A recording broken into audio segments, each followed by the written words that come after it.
नमस्कार, स्वागत है आपका आवाज अड्डा में। और आज एक ऐसी घटना हुई मार्केट में जिसको लेकर के बहुत दिन भर एक मुश्किल का दौर हमारे मार्केट के ट्रेडर्स के बीच में, इन्वेस्टर्स के बीच में, बड़े बड़े ब्रोकरेजेस के बीच में उठता रहा। एनएससी का ट्रेडिंग का जो टर्मिनल था जो सभी ट्रेडर्स के पास, वो बंद हो गया। बताया ये गया कि टेक्निकल प्रॉब्लम आ गई है, कुछ टेलीकॉम कंपनीज जो सर्विस लेते हैं उसमें दिक्कत आ रही, इसलिए ट्रेडिंग नहीं हो पा रही। शुरुआत में 10:07 के आसपास इसको आइडेंटिफाई किया गया। जब इंडेक्स के जो नंबर्स हैं वो फ्रीज होते हुए दिखे, उनमें चेंजेस नहीं आ रहा था, तो ये लगा कि कुछ गड़बड़ चल रही है। लेकिन बहुत देर बाद तकरीबन 11:40 पर एक्सचेंज ने ये बात बताई कि दिक्कत है, इसलिए ट्रेडिंग रोकी जा रही है। तो कैश में और फ्यूचर्स में दोनों ही ट्रेडिंग एनएससी की रोक दी गई। और उसके बाद शाम तक, जब तक बाजार का समय होता है निर्धारित 3:30 बजे तक, तब तक इस बारे में बीच में कोई सूचना नहीं दी गई कि एक्सचेंज आगे खुलेगा, ट्रेडिंग कब शुरू होगी, जो सौदे पड़े हैं उनका क्या होगा, कहीं कोई इन्फॉर्मेशन नहीं हुई। लेकिन 3:20 के बाद अचानक एक कम्युनिकेशन आया कि 3:45 से एक्सटेंडेड आवर्स में ट्रेडिंग होगी 5 बजे तक। 3:30 से 3:45 तक प्री ओपन, 3:38 तक प्री ओपन, उसके बाद सेटलमेंट, और फिर 3:45 से 5 बजे तक रेगुलर ट्रेडिंग होगी। ये जो टेक्निकल लोचा एनएससी में हुआ, जिसके कारण बहुत सारे ट्रेडर्स दिन भर परेशान रहे। दिन भर हम लोग ये जानने की कोशिश करते रहे कि उन सौदों का क्या होगा जो सुबह डाले गए थे। एक्सपायरी से ठीक एक दिन पहले इस तरह की घटना बड़ा मुश्किल पैदा करती है, क्योंकि ऑप्शन ट्रेडर के लिए टाइम डिके बहुत मैटर करता है। उनको रोल ओवर करने हैं, कैसे करेंगे। और सबसे बड़ी दिक्कत की बात थी कि बिल्कुल जो निर्धारित समय 3:30 बजे का बंद होने का होता है, उससे कुछ मिनट पहले अगर आप ये कम्युनिकेशन देते तो बहुत सारे लोग अपने सौदे दूसरे एक्सचेंजेस पे जाके सेटल कर चुके थे। तो आप एक जर्क देखेंगे कि एकदम नीचे आया, और फिर जब ट्रेडिंग शुरू हुई तो एक ज़बरदस्त तेज़ी का माहौल बाजार में देखने को मिला। तो ऐसी जो तकनीकी गड़बड़ियां हैं वो क्यों हुई, उससे किसको क्या नुकसान हुआ, और ये दोबारा नहीं होनी चाहिए, इन सब को जानने की हम कोशिश करेंगे कि इस तरीके का मामला शायद पहली बार हुआ जो इतने लंबे समय तक टेक्निकल लोचे के कारण ट्रेडिंग रुकी और एक्सटेंडेड आवर में वो ट्रेडिंग करानी पड़ी, क्योंकि कल एक्सपायरी है, तो उसकी वजह से एक दिक्कत आएगी। इस पर बातचीत करने के लिए हमारे साथ जो मेहमान हैं उनसे मैं आपको परिचय करा दूं। JN गुप्ता जी हमारे साथ होंगे, जो सेबी के पूर्व एग्जीक्यूटिव डायरेक्टर रह चुके हैं। रेगुलेटर के तौर पर उन्होंने एक्सचेंजेस को बहुत लंबे समय तक चलते हुए देखा है।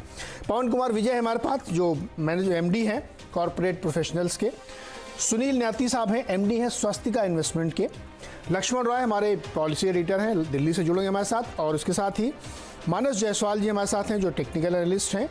और आदित्य जैन साहब हैं, जो एक बड़े ब्रोकर हैं, भोपाल में इनका बड़ा लंबा कारोबार है। आप सबका बहुत बहुत स्वागत है इसमें। जैन साहब, सबसे पहले आपसे, जो कि सबसे ज़्यादा इस मुसीबत को आपने झेला है दिन भर। आदित्य जी, सब कुछ ठीक ठाक सेटल हो गया या लोग दिक्कत में थे अभी भी? जैन साहब बताएं। लेकिन एंड में थोड़ा सा ऐसा लगा कि रिलैक्सेशन था, लेकिन सबसे बड़ी बात ये है कि इंफॉर्मेशन सिस्टम सही होना चाहिए।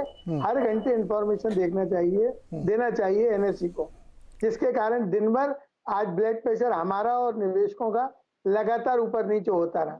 अंत में लेकिन जो बड़े लॉट थे, आज उनमें जो नुकसान बहुत लंबा चौड़ा हो रहा था, उनमें बहुत थोड़ा सा रिलीफ मिला।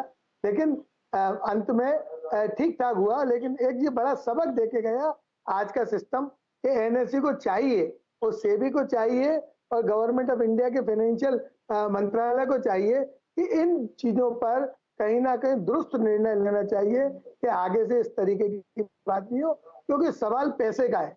अगर पैसा बीच में आता है तो बहुत डिफरेंसेस हो जाते हैं। और खासतौर से कल एक्सपायरी की डेट थी, तो जो रोल ओवर होना थे उसकी वजह से इतना बड़ा नुकसान बच गया। जिन लोगों ने सौदे 3:20, 3:25 के आसपास काट लिए थे, उनको नुकसान नहीं हुआ? जिन्होंने बाजार खुलते थे नहीं, विदाउट इंफॉर्मेशन बाजार चालू हो गया, तो लोग ये समझे कि 10 ही मिनट का टाइम मिलेगा, तो लोगों ने फटाफट काट लिए और बाजार ने आज एक बड़ा लंबा रनअप ले लिया। तो उसकी वजह से एंड में देखे, अगर क्लोजिंग में देखे, तो वो नुकसान, अगर जो फायदा होना था वो उनका नुकसान में गिना जाएगा। लेकिन निवेशक जो है वो फिर भी समझ गया है कि अब ठीक है, तकनीकी प्रॉब्लम है, इसमें कोई किसी का कुछ कर नहीं सकते।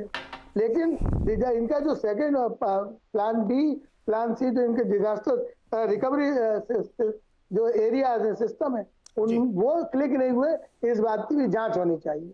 कहीं ऐसा तो नहीं कि सरकार की जो आज आपको मालूम है एक बड़ी घोषणा करी सरकार ने कि हम प्राइवेट बैंकों को भी सरकारी काम देंगे, जिससे बाजार में एक बड़ा लंबा रन लिया, उससे भी नुकसान हुआ। आज देखेंगे आप फ्यूचर में 15,500 का निफ्टी बना गया, किसी ने देखा भी नहीं, मैंने भी नहीं देखा, जबकि मैं लाइन पर था। BHL नीचे में 36 रुपए बना गया, समझ में नहीं आया कि ये रेट कब बन गए जी, और मात्र उतनी देर में। तो इन बातों को ध्यान में रखना चाहिए कि ये कैसे हो गया। जिन लोगों ने सौदे डाल, अब किसी को नुकसान हुआ, किसी को नफा हुआ, लेकिन नहीं ये तो बाजार की रीत है, जवाबदारी तय होना चाहिए। ये बाजार की रीत है कि किसी को नफा होता है, किसी को नुकसान होता है। सुनील जी, आप तक मेरी आवाज पहुंच रही हो तो आपसे भी यही सवाल है कि आज का दिन आपका कैसा रहा और क्या एकदम आखिरी क्षण में ये फैसला लेना कि हम ट्रेडिंग एक्सटेंड करेंगे, ये ठीक लगा आपको? हाँ, इनफैक्ट आज का दिन बहुत ज्यादा टफ था। ऐसा पहली बार हुआ कि इतने समय तक बंद रहा, और जो ट्रेडिंग 1-2 घंटे बढ़ाई, ये हमारे ही रिक्वेस्ट थी। हम लोगों ने बात की कि भाई आप इसको बढ़ा दें तो थोड़ा सा सेटल हो जाएगा, जो जिन लोगों के सौदे F&O में अटक गए हैं वो सब तो ये बहुत अच्छा डिसीजन था कि इसको बढ़ा दिया इन्होंने। लेकिन जो लोग इंतजार करते रहे और उस क्षण का इंतजार नहीं करा, अगर आप ये 3 बजे या 2 बजे मुझे या दिन में 11 बजे बता देते कि एक्सटेंड हम करेंगे, जब भी ठीक होगा हम तब एक्सटेंड करेंगे, तो जो लोगों ने अपने सौदे काट लिए वो रुके रहते हैं ना।